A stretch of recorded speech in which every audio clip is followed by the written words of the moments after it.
My name is Mark Banaka. I'm a cardiologist and vascular medicine doctor at Brigham and Women's Hospital and Harvard Medical School. I'm also the medical director of the Brigham and Women's Aortic Center. This module will be titled Acute Aortic Syndromes. I have no disclosures or conflicts for this talk.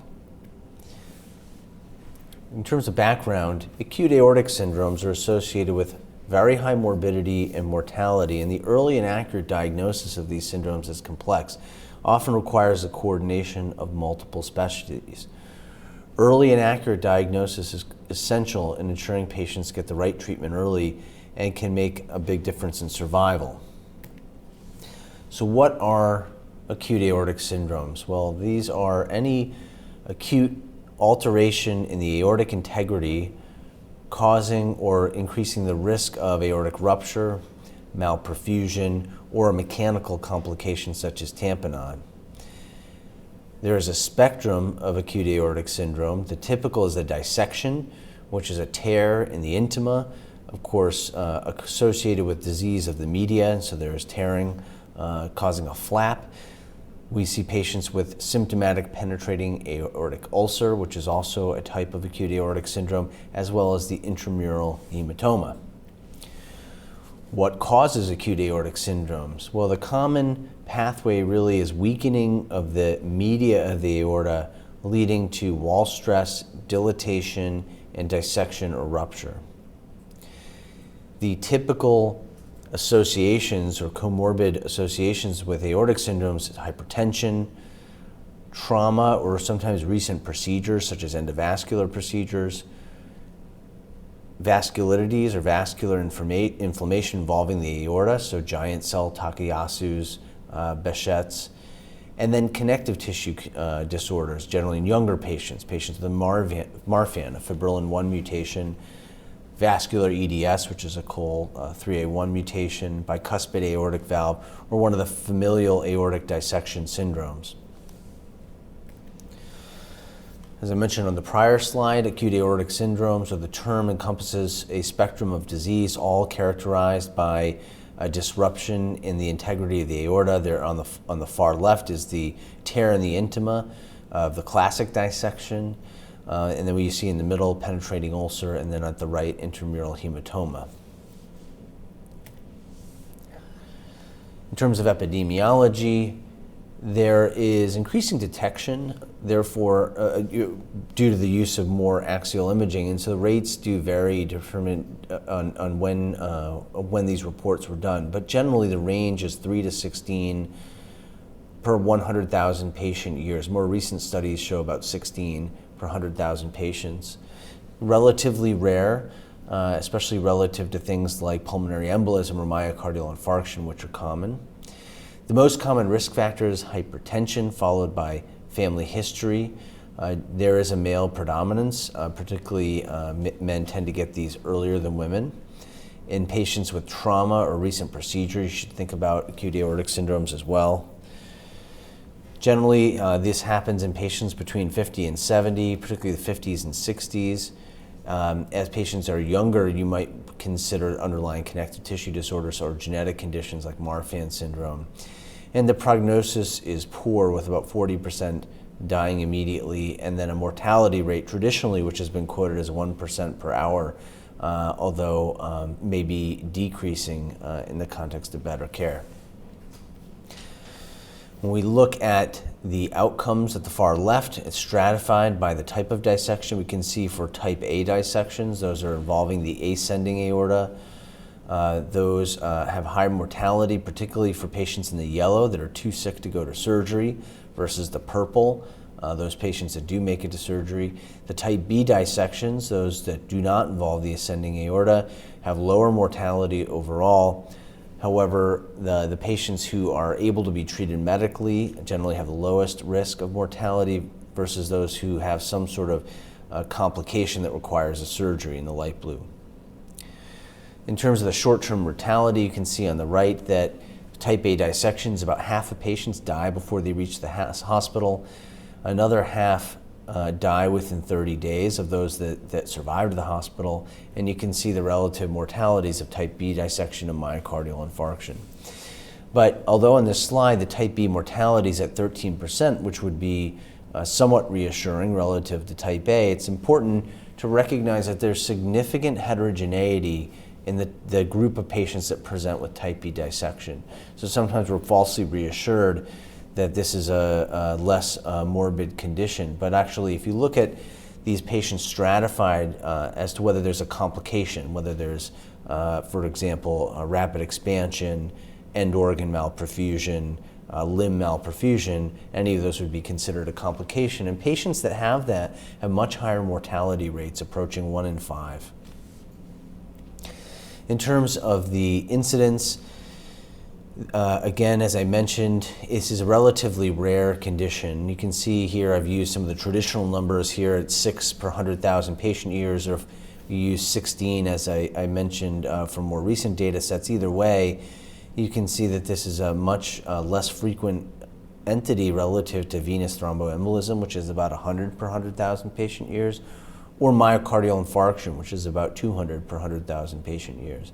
And this is one of the challenges of making the diagnosis, in that these patients are relatively rare within the mix of patients presenting to the hospital.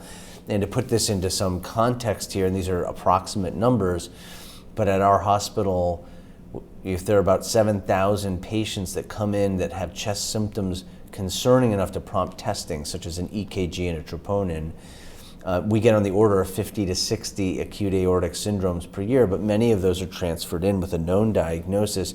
And really, we get 1 to 2 a month that will actually walk through the door with a new diagnosis of acute aortic syndrome. So again, these are relatively rare, and you have to have a high index of suspicion. Now, I talked about some of the risk factors. Age is clearly a risk factor. You can see there's a hinge point here in the 50s to 60s, rates higher for men. And you can see that there are patients that have these at younger ages, but those are generally associated with a connective tissue disorder. So on this slide, we listed typical risk factors. Again, age, gender, hypertension is very common, usually 70 to 80%. Smoking is common and clearly associated with aortic aneurysm and dilatation, and then atherosclerosis. In addition to the typical risk factors, there are other predisposing conditions. And these are things you should think about when you're seeing these patients, either as an inpatient or in the clinic. There are inflammatory diseases that are associated with dissection. So giant cell arteritis in older patients, do they have symptoms of headache, visual symptoms, jaw claudication? Is their sedimentation rate and CRP elevated? Takayasu in younger patients with a female predominance. This is another inflammatory disorder. You might see multiple vascular stenoses as well as aneurysms. There's Behçet's, which is often characterized by oral and sometimes genital ulcers, rheumatoid arthritis, and lupus. Then there's a list of genetic conditions. There are those that are quite phenotypically characteristic, like Marfan and Loeys-Dietz. There's the vascular Ehlers-Danlos syndrome. That's a COL3A1 mutation. This should be distinguished from hypermobile EDS. There are familial isolated syndromes focused on the aorta, like ACTA2, and then bicuspid aortic valve, Turner syndrome, Noonan syndrome, and polycystic kidney disease.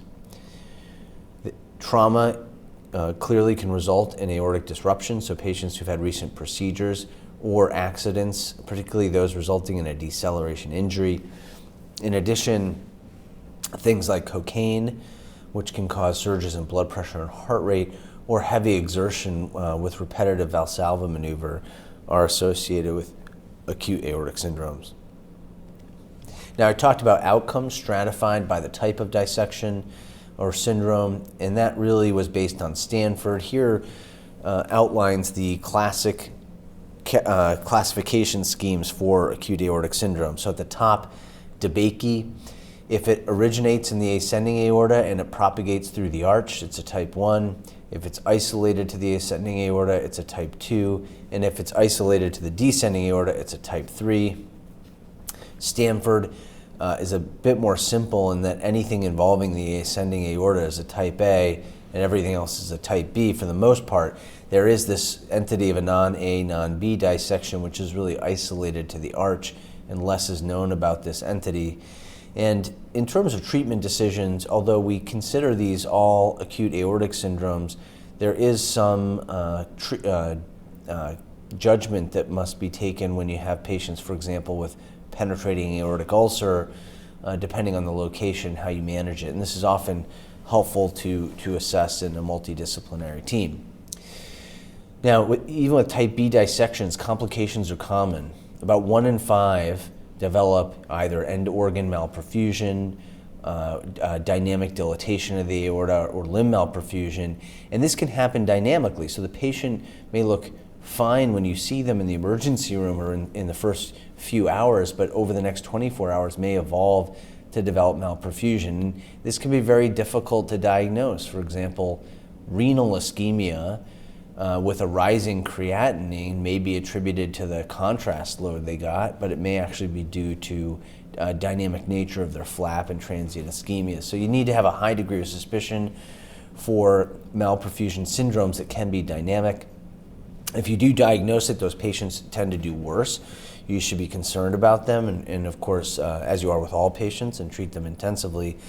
And how we treat them depends on how they, what type of dissection they have and their stability.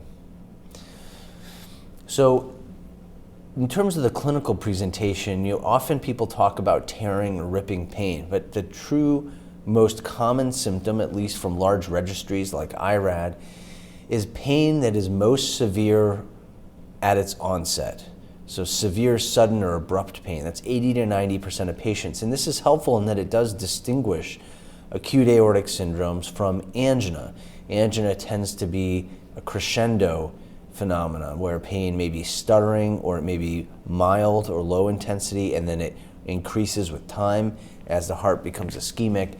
In contrast, acute aortic syndrome patients tend to describe severe pain, which is abrupt in its onset and is at its worst intensity right when it starts.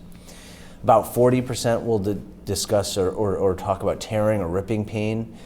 Syncope is present in less than 10% of patients, and it is associated with poor outcomes.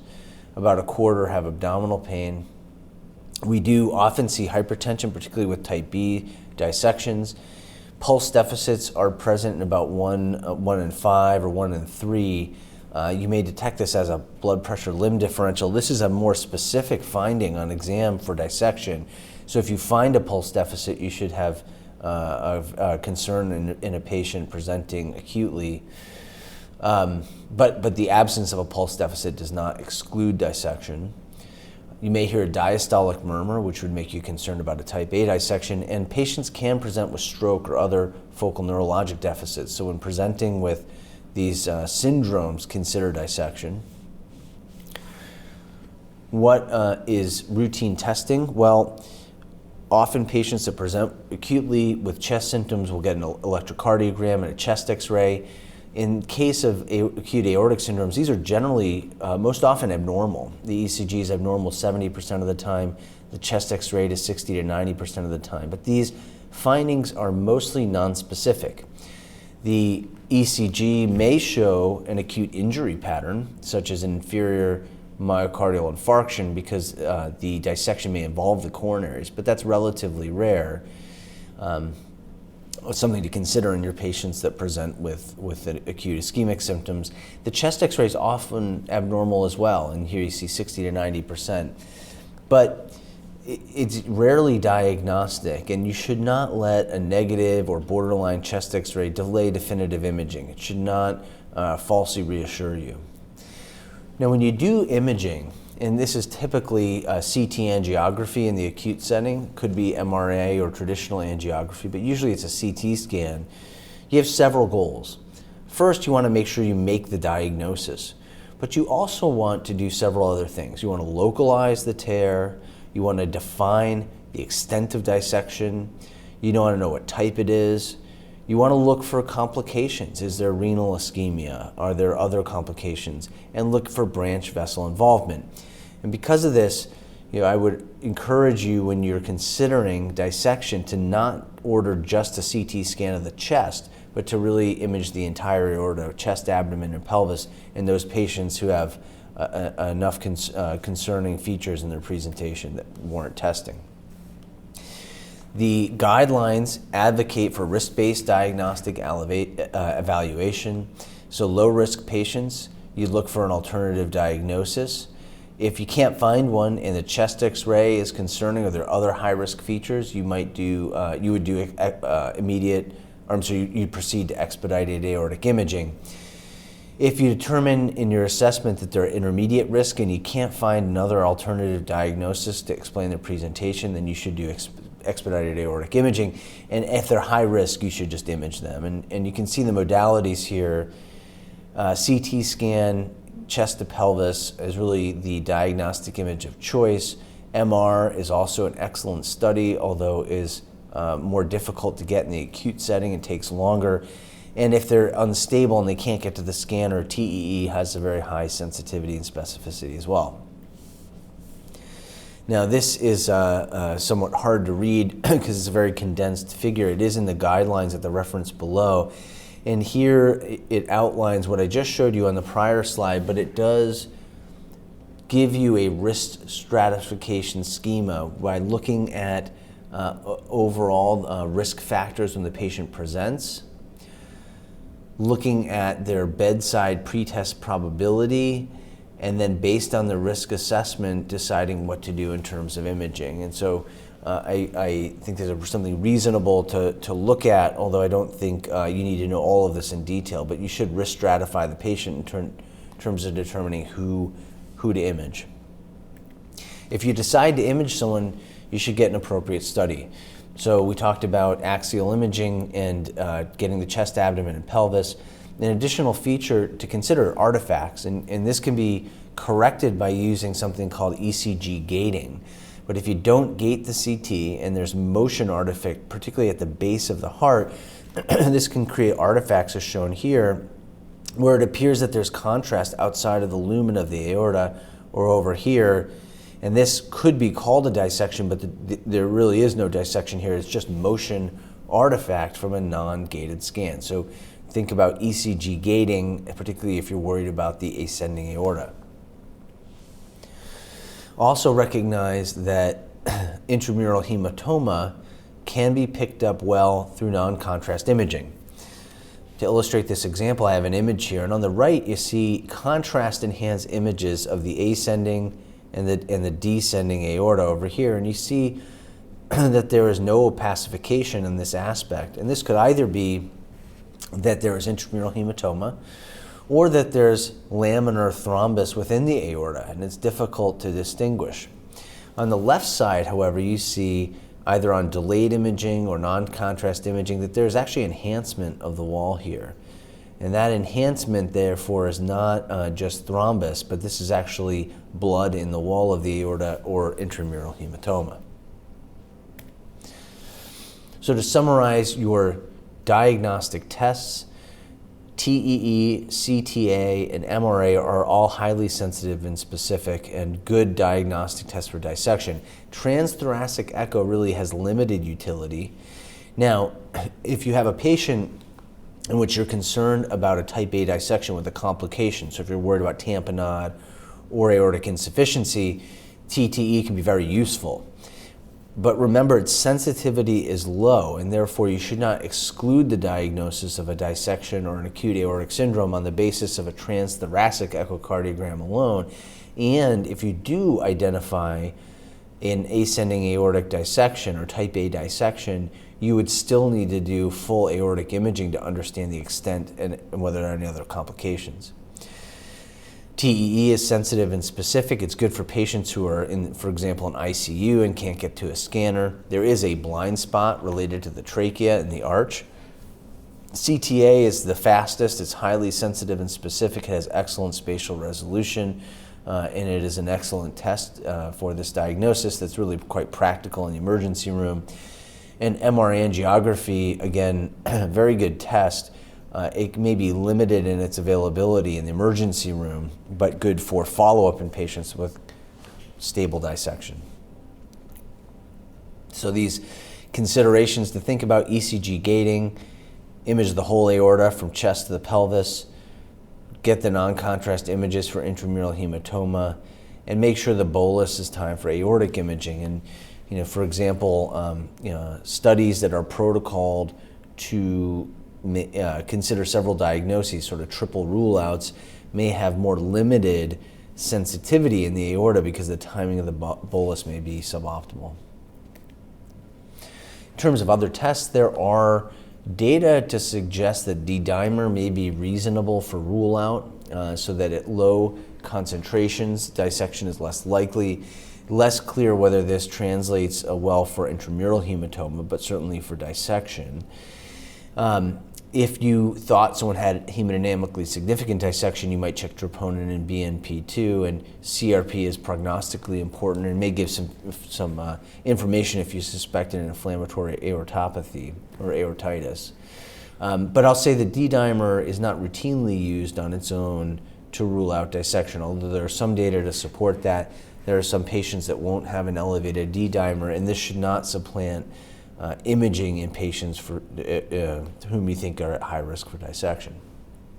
There are also several investigational biomarkers that are described on the slide.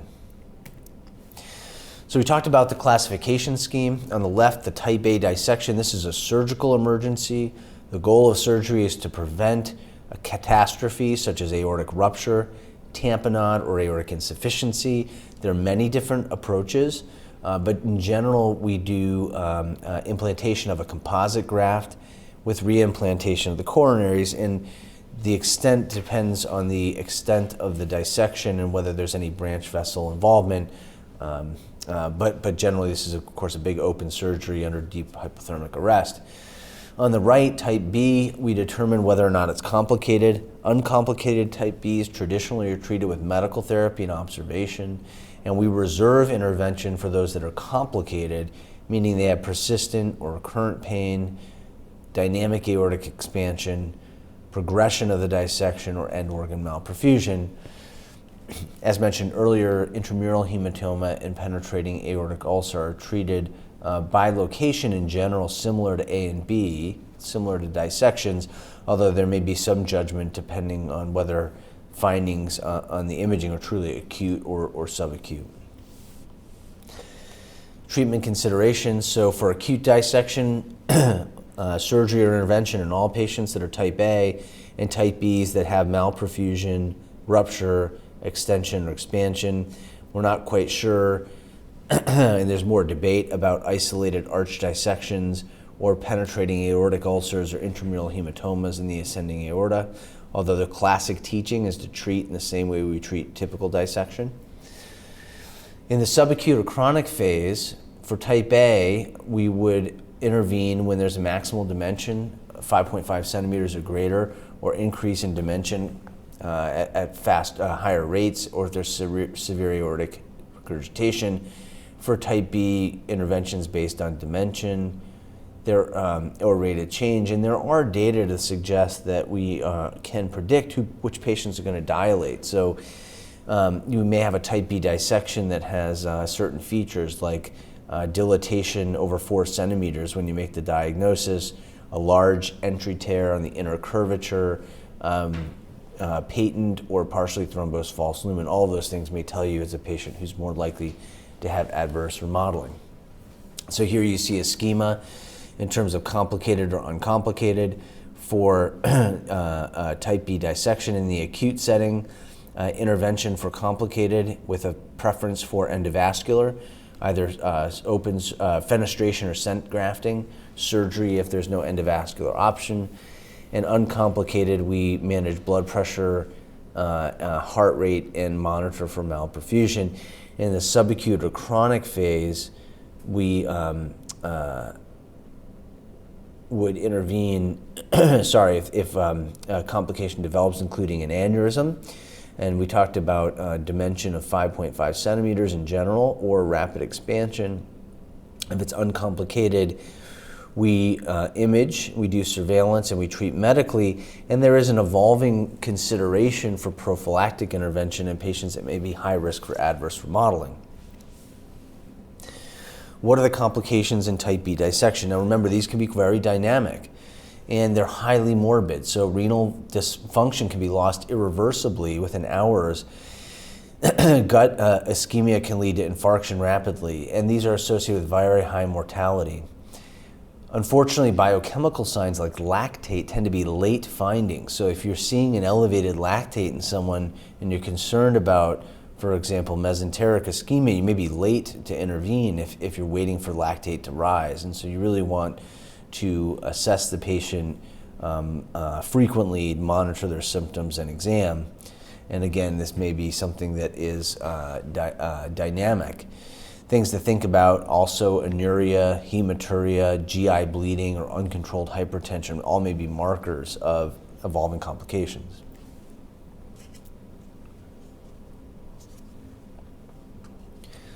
Now, as we think about the role of endovascular therapy for the type B dissection, it's helpful to think about the hemodynamics.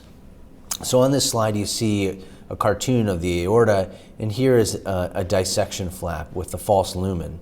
There's an entry tear here, and there's no exit. And so this is a pressurized chamber, or what you might call a windsock, so that there's entry, there's pressurization, and there's nowhere for it to leave. And these elevated pressure may lead to expansion, adverse remodeling, and even compression of the true lumen. The concept behind fenestration is that by making an exit tear or re-entry tear here, you may decompress the false lumen. Now, there are no randomized assessments of surgery versus endovascular versus medical therapy for type B dissection, particularly complicated type B dissection, but there are observational data. And here's a study of 380 patients, 27% requiring a procedure for complications. And when you look at the overall outcomes, you can see that patients who had endovascular interventions had lower rates of mortality than patients who required surgery. Now remember, this is non-randomized data, so that patients who were treated endovascularly may have been less sick than those going to surgery, but it's a little hard to know. Regardless, the outcomes look very good, and we try to start with endovascular intervention if we can. The challenge for us as clinicians is determining over time, is there an indication to intervene, and then what should be done? And there's a lack of randomized data to closely inform which patients should get an intervention and when, particularly if it's an uncomplicated dissection. Now, another entity to think about is trauma, and this is usually something acutely evaluated by the trauma surgeons, but if you have a multidisciplinary program, you may see some of these. And when and how to intervene is not straightforward. There is a different grading system. This is one that was published in 2014. And here, based on the findings, it may guide whether or not you want to intervene. So those patients that have a large pseudoaneurysm, that have a rupture or transection, or small pseudoaneurysm, you may consider for intervention, but you may treat them somewhat differently than people that come in with a spontaneous disruption. Here you can see the different grades. So the case series that I just showed you suggests that urgent repair for large pseudoaneurysm, small pseudoaneurysm, or ruptured transection should be considered. What about medical therapy? Where our goal first is to control the heart rate. We start with a beta blocker. Our goal is to achieve a heart rate of 60 or less and to optimize blood pressure at 100 and 120. There are potentially patients that have intolerance to beta blockers, for example, COPD. You could use a short-acting agent like Esmolol, or you could use a non-dihydropine calcium channel blocker. It's important to recognize that some patients that come in with acute aortic syndromes are tachycardic because of hemodynamic compromise, and this is a reflex or compensatory mechanism. So if a patient has particularly a type A dissection and concern for tamponade, wide open aortic insufficiency, or something like that, you should really consider whether or not you need to beta block, because adding a beta blocker in that setting, since they're already unstable, could be harmful. Certainly for your uncomplicated type Bs that are stable, you want to get beta blockade on right away. After controlling the heart rate, we would work on the blood pressure. An ACE inhibitor or an IV therapy like sodium nitroprusside, those may be good choices after beta blockade. But really start with a beta blockade because there is a theoretical harm that if you vasodilate without reducing the heart rate, you can increase the LV ejection force and wall stress and therefore promote adverse remodeling. What about treatment?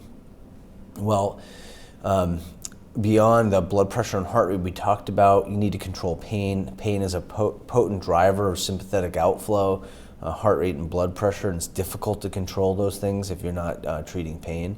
And then even if, in spite of all the therapies and pain, you have somebody who is persistently tachycardic and hypertension, think about other things. For example, alcohol withdrawal, which might prompt that type of picture. At discharge, you want to put them on long-acting agents, usually beta blockers, vasodilators. You want to treat their vascular comorbidities, complete smoking cessation, and educations about activity. And there is a very nice resource available at Circulation from Kim Eagle's group, which is quite useful. In terms of follow-up and imaging, this should be done at 1, 3, 6, 9, and 12 months. And then every 6 to 12 months thereafter. Clearly, if somebody's expanding rapidly or they're enlarged already, you may choose to intervene sooner or to re-image sooner. Now, a lot of colleagues ask me about surveillance here, and they ask specifically for a type A dissection that's been repaired, do you really need to do surveillance because they have a graft there now? And I'm showing you this image from, this was put together by Mike Steigner, who leads the CT imaging at Brigham and Women's Hospital, and this is a patient that we shared. And what you can see here is this patient had a type A dissection with an ascending graft here, and that the imaging shows this sort of focal outpouching. You can see it here, and you can see it here. This is a pseudoaneurysm at the proximal anastomosis, and this is not something that's infrequent in these patients. Remember, these operations are happening in the acute setting. The tissue often is friable, and people are moving fast, and so we do see that there can be complications here. And it's also worth recognizing that many of these patients have abnormal connective tissue, so their ability to heal may be lessened. So here you see a reasonably sized pseudoaneurysm in the surveillance patient, and if we hadn't been doing the scans, we wouldn't have found this, and he underwent a repair and did quite well. Education is a key part of what you need to achieve in clinic. Patients that have an aortic dissection and survive it are generally terrified because if you read what's published on the internet, the outcomes and so on are very poor. And this comes from data like we're seeing on this slide. On the left, for patients with type A dissections, half die before they reach the hospital. Of those that survive, about half are dead at 30 days. And these are very frightening data. But I think it's important to remind them that for patients that present with an acute aortic syndrome, are treated appropriately and discharged without severe morbidity, their outcomes are very good. And you can see survival rates that are essentially the same for A and B out to about 60 months. One of the biggest challenges in caring for these patients is achieving follow-up. These are data from a center where 200 patients that were presented with type B dissection, either medically managed or treated endovascularly, were followed. And more than half were lost to follow-up. And about almost 40% required some sort of surgery eventually or procedure to treat adverse remodeling or aneurysm. Now, the poor follow-up they saw in this study was unrelated to distance from the center. And I'll say as a practical tip, these are complex patients and ultimately they may span several specialties. They may see a cardiac surgeon, a vascular surgeon, a cardiologist or vascular medicine specialist. And so efforts to streamline care to try to improve follow-up are really critical because you don't want to miss adverse remodeling in a potentially catastrophic complication. Now, there are several prognostic markers in terms of determining who, particularly those with type B dissection, are going to have adverse remodeling.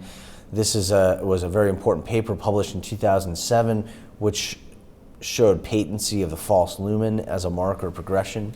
And you can see three types of aortic dissections here, one with a fully patent false lumen, one with a partially thrombosed false lumen, which really looks like our blind windsock from the prior slide, and those that have a fully thrombosed false lumen. And here you can see association with mortality with a morphology shown.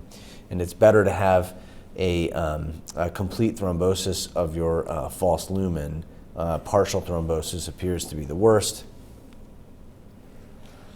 If you look at other predictors of mortality and dissection related events in patients with a patent false lumen, you can see for total mortality, dissection related events, there's Marfan syndrome, large entry tear, baseline or presentation dimension that's already expanded, and a proximal entry tear. And all of these are quite significant. Now, I mentioned that patent false lumen is a predictor of outcome. Here on the left, you see survival based on whether there is an entry tear and the size of the entry tear. So if this entry tear is large, greater than or equal to 10 millimeters, in the dashed line, patients tend to have a poorer prognosis versus those that have a small entry tear. And on the right, the location, those with a proximal location tend to do worse than those with a non-proximal location. So beyond patent false lumen, other markers of prognosis are the size of the entry tear and the location of the entry tear. And here's a reference just showing you a number of those factors, including age, race, whether there's a connective tissue disorder, and then the overall aortic dimension and the status of the false lumen, as well as several other risk factors. Now, these data are helpful because in your patients with type B dissections, after they leave the hospital, we know that rates of complications are high. Over the next 5 years, about 1 in 3 are going to need something done, and trying to determine who that is may be helpful in reinforcing the need for serial assessments and imaging. There has been a trial that actually looked at patients and whether prophylactic intervention with a covered stent graft or an EVAR would improve aortic-related outcomes. Now, you can see conceptually the basis for this on the left, that if you have a patent false lumen or partially thrombosed, that kind of pressurized windsock, if you're able to deploy a stent covering that entry tear, you may promote thrombosis of the false lumen and therefore positive remodeling or beneficial remodeling. This was studied in a trial lasting 2 years called INSTEAD, which showed no benefit in terms of event-free survival relative to optimal medical therapy. Now, although that trial was neutral, the investigators did an exploratory analysis with extended follow-up out to 5 years. And what you see here is interesting. When we look at progression, patients who had the EVAR had a reduced hazard of needing or having progression. And similarly, if you look at mortality, particularly aortic-related mortality, they're lower in patients that had intervention. So there may be data to support that doing this prophylactic intervention in selected patients may reduce the risk of complications down the road. This is not standard of care, but there are centers that do it, and it's worth considering this in a multidisciplinary assessment.